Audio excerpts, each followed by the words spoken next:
Shalom, shalom. Good afternoon, everybody. I'm Rolene Marks. This is the Israel Brief, where you come every Monday to Thursday for your top stories making headlines in Israel. And of course, we are always brought to you by Lay of the Land. Now, if you hear rumblings and noises in the background, please don't panic. We are having quite a thunderstorm here, but we don't complain when it rains. We need that rain. We are a desert country, so anytime we are blessed from the heavens, we really appreciate it. And I wanted to take a moment to thank all of you for your wonderful messages. I know many of you enjoyed yesterday's broadcast out at Wita Nahalal in the very north of Israel. Many of you remarked on how beautiful the country is. It is spectacular. Israel is a magnificent country. If you haven't been to Israel, I highly recommend it. First of all, so that you can see the size of the country for yourself and understand a little bit more about what we talk about when we talk about geopolitical threats, but also so that you can see just how diverse we are. We are diverse in cultures and people, but also landscape. So we have everything you need, from diving with dolphins in Eilat to desert terrain, to mountains, to skiing in the north. Yes, we even have skiing. Israel has it all, and all we want is for you to come and visit us. And even though we are currently in a time of war, it is perfectly safe to visit Israel. I also want to just remark that today is day 144 of Israel's war with Hamas. You can see I am wearing my yellow ribbon, always with our hostages in mind and in conscience. They have been held hostage now for 144 days. We want to bring them home now. You can see I'm wearing the dog tag. It says, Halev Shelanu Shevui Ba'aza. Our hearts are captive in Gaza, and each one of those hostages, both alive and unfortunately dead, are our hearts, and we want them home now. So Israelis head to the polls today. We are having local elections, municipal elections, very exciting, and a day off for Israelis, a day to be with families and also enjoy our civil rights. What I did enjoy when I went to cast my ballot earlier today was the amount of families taking young children to see how important it is to do your civic duty. Excuse me, a little bit of a frog in the throat. So let's get on to those top stories, and we begin with news about the ongoing negotiations in Paris about a possible ceasefire. This would be a humanitarian ceasefire in order to get the hostages out. We have negotiating teams from the United States, Qatar, Egypt, and of course Israel, all in Paris at the moment. Yesterday, President Biden says that he hopes that a ceasefire could be in place by Monday. This is specifically to get the hostages out. He said that there is still a ways to go, but it can be done, and that he is optimistic. I think all parties are anxious to make sure that some kind of humanitarian pause is in effect by the time Ramadan starts. It starts on the 10th of March. This is the holy Muslim holiday of Ramadan. Although last week, a member of the War Cabinet, Benny Gantz, said that if we do not get our hostages back, Israel's military campaign will continue into Ramadan. Israel, the government has already been presented with the evacuation plan for civilians in Rafah. We want to keep them as safe as possible.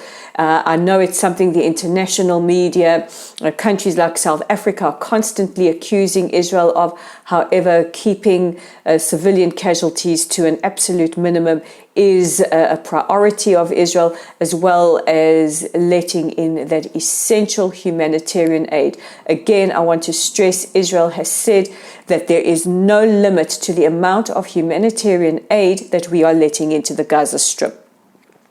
Hamas is believed to be studying the terms of the negotiations very, very carefully. From Israel's perspective, Israel has said we are prepared to release some high-profile Palestinian prisoners for our hostages. However, some Israeli officials say that the signs look like Hamas is possibly going to reject this deal. The Qatari Foreign Ministry spokesperson earlier today announced that even though there is no breakthrough, the signs are optimistic. So all we want right now is to get our hostages home. Bring them home now. Yesterday, I brought you the Israel brief from the north of Israel, gorgeous Nahalal in the Jezreel Valley. I was very moved to visit the grave sites of Moshe Dayan. Many of you know the legendary Israeli general, and also those of what we consider Israeli aviation royalty here, the late Ilan Ramon, Israel's first astronaut, and his son Asaf Ramon, an F-16 pilot who was tragically killed in an aviation accident. A beautiful part of Israel. So if you are in the north, definitely a place to visit. But we were very, very aware of the escalation between Hezbollah, another Iranian proxy, and our forces in the north. In fact, we were due to visit an airbase and were told that all jets had been scrambled and it was time to head home.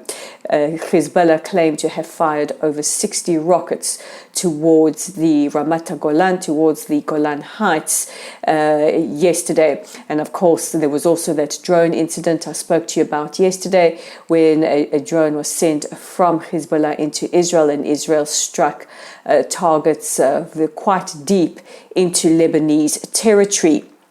Now, UNIFIL, those are the United Nations Interim Forces in Lebanon, and we do have Resolution 1701 that should be in place, that Hezbollah has completely violated.